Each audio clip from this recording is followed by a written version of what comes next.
Hey guys, Assalamu alaikum. This is 15.2.2 and we'll be going over further logic circuits. So it's an extension of the logic gates that you have studied in O levels or AS level, right? So we'll be going over the half adder circuit and the full adder circuit. And we'll keep the SR flip flop and JK flip flop for the next video, right? So first of all, what is in half adder? So the first thing that you may have studied in AS is binary addition, right? So here's one instance of that addition, right? So 1 plus 1, right, in binary gives you some 0 and carry 1, right? So there should be a way to represent this in the hardware itself, right? Because as per binaries, whenever you do that in software, first of all your computer understands only binary, right? And then there should be a method of having a circuit that does the same thing, because that is how things are stored in memory, right? You need physical storage devices in order to store these bits so that they can be used in a computer system, right?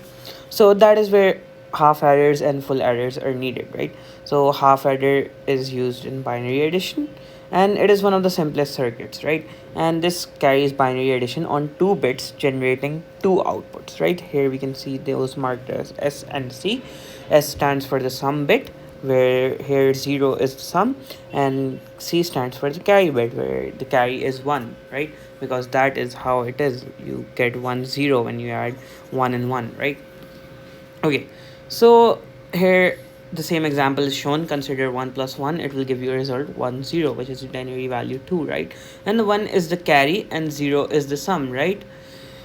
So this is how it's represented visually. This is a 1-bit half adder, and this is how it's represented using logic gates, right? There's a XOR gate and then there's an AND gate, right? This is one of the simplest forms that it is represented in.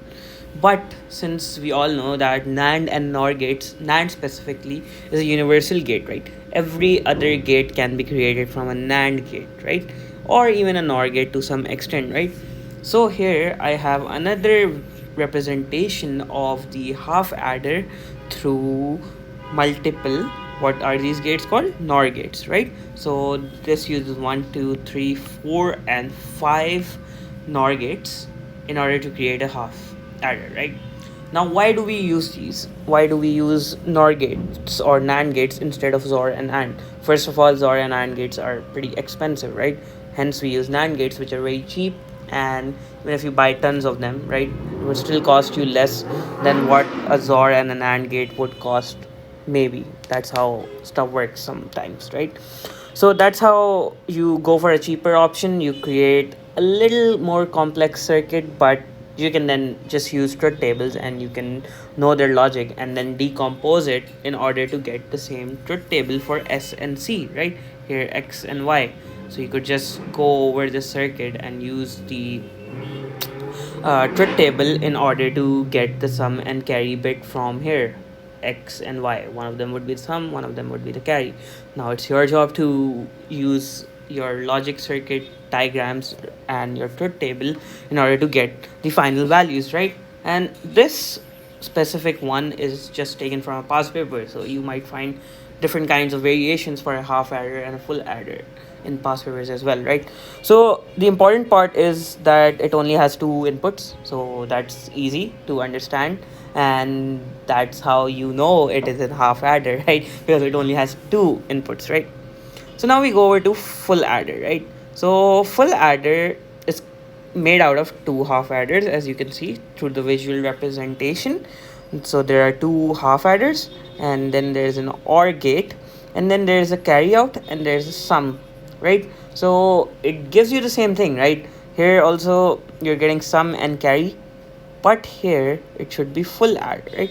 This sum shows how we have to deal with carry from the previous column. So take for example, here we have the half adder, so there's going to be a carry coming from the half adder, and there's going to be a carry coming from this half adder. So now you have to deal with them in order to move forward, right? Because you can't just ignore the fact that you have a carry from a previous addition, right? So that is important for you.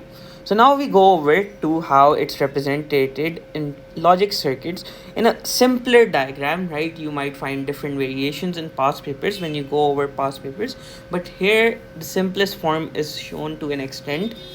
So there's a XOR gate, there's an AND gate. This is the same half adder that we studied above, and there's another half adder, and then there's an OR gate, right? So this would then create one carry in itself. This would create an carry in itself, but these would have some bits as well, right? These would have some bits as well, and then you receive a carry out and then a sum, right? So it's pretty much giving you the same thing. It's just taking into account that there is already a carry present from your initial first calculation that you did and got a carry with. So take for example, if you had 1101, right?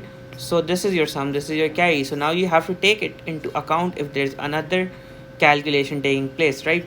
So take for example, and you had this and there's another carry, right? So 1 and 1 gives you 1 and 1, so this would become another carry, right? So you can't just ignore the fact that you have a carry, right? So that is why we have a full adder, that it takes into account the previous carry from a previous calculation, right? And here is the truth table. Now the best part about this is that it's going to be a 3-input gate, right? We can already see there's 3 inputs, A, B and C. A, B for the initial ones and C for the carry in coming from the previous calculation that you did, right? So it's pretty easy to find the fact that it's going to have 3 inputs, right? So whenever there's something needed to distinguish, right, between a half adder and a full adder, first of all, half adders work on 2 bits only, right? And they have a sum and carry. But full adder works on 3 bits and there's a sum and carry. So that's how you distinguish. You don't necessarily need to know from the specific circuit they have given, because that might have different kind of expression, right? And that is pretty much it for half adder and full adder. You need to know how to distinguish between them. You need to know how to do circuits related to them, logic calculations related to them, create truth tables related to them. But I am pretty sure you don't need to know how to draw them. But as you already know, there's different ways to draw them as well, right? So that is it for this video. Thank you so much.